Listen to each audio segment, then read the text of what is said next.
Tai kadangi Kaziuko mugė aš einu. Jūs buvot? Jo, aš Jūsų nemušė? Ui, ne, Labai mylėjau. Pašnekėjom. Aš jūs papasakosiu, ką aš mačiau. Taip, O aš tuo metu nuėjau į šitą Kalvarijų turgų. Ir spėkit, beveik tuščias turgus, labai gerai.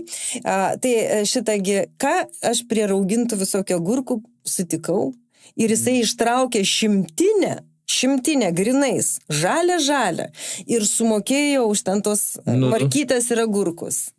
Karolis Žukauskas. Karolis Žukauskas. Grinais mokėjai? Kuris kalė mums apie grinus pinigus. 100. O nie pavyko nufotografuoti. Ne, jisai buvo taip sutrikęs. Ir taip jis pamatė tave, ne?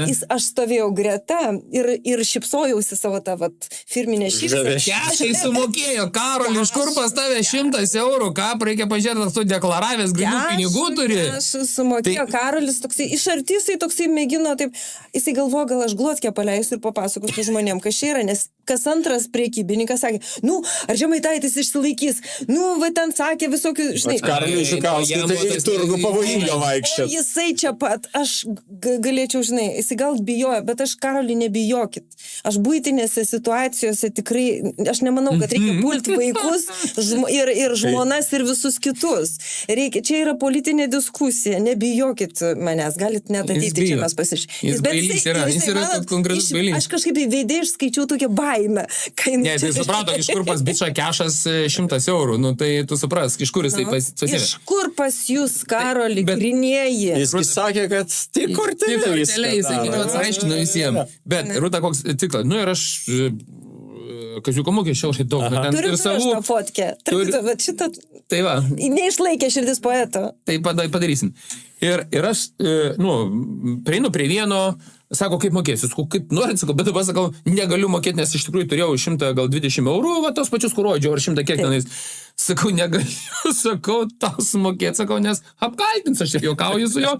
Sakau, bet šiaip tai aš kortelę, irgi moku šiam telefoną, bet kortelę nuskaičiau vieną, ten kitą, jo, vaikai ten apsipirko tą.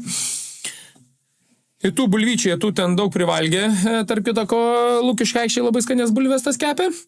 Ir vaikai sako, atsigersi, sako, davai užeinam šalia Rekop Sąjungos pastato, kampe yra iki vandens, sakau, pasimsim. Bet ne vandens, šalia stovi bankomatas, Svetbanko. Taip. Stovi gal 20 žmonių prie bankomato. Jo, prie visų buvo eilės. Aš mačiau tą patį. Aš padariau nuotrauką, va nuotrauką padariau. Aha. Aš išeinu ir toks vienas, matyti irgi iš tų tapininių, žinai, supranti. Jisai man, ką Kremlinė? Žinai, jis man taip, žinai. Sakau, vadinink, jis dėl grinų, žinai, jis man dėl tų, žinai. Sakau, vadinink, pinigų neturi, sakau, įsiimti reikia, ne? Dažylė šiam, žinai. Jis tik šitą atsimetė į mane. Kaip? Sakau, tu lauki prie bankomato, sakau. Tu kam tu tie grini, sakau, tik jis laisvė, gyvenimas ir panašiai. Tai jum reikėjo matyti jų ten yra, bet kiti žmonės viskas normaliai susisuko, juokėsi, žengėsi, žinai, iš tos situacijos, žinai, ten kiti sako, Remigijau laikykis irgi, tu sakai, nepasiduok.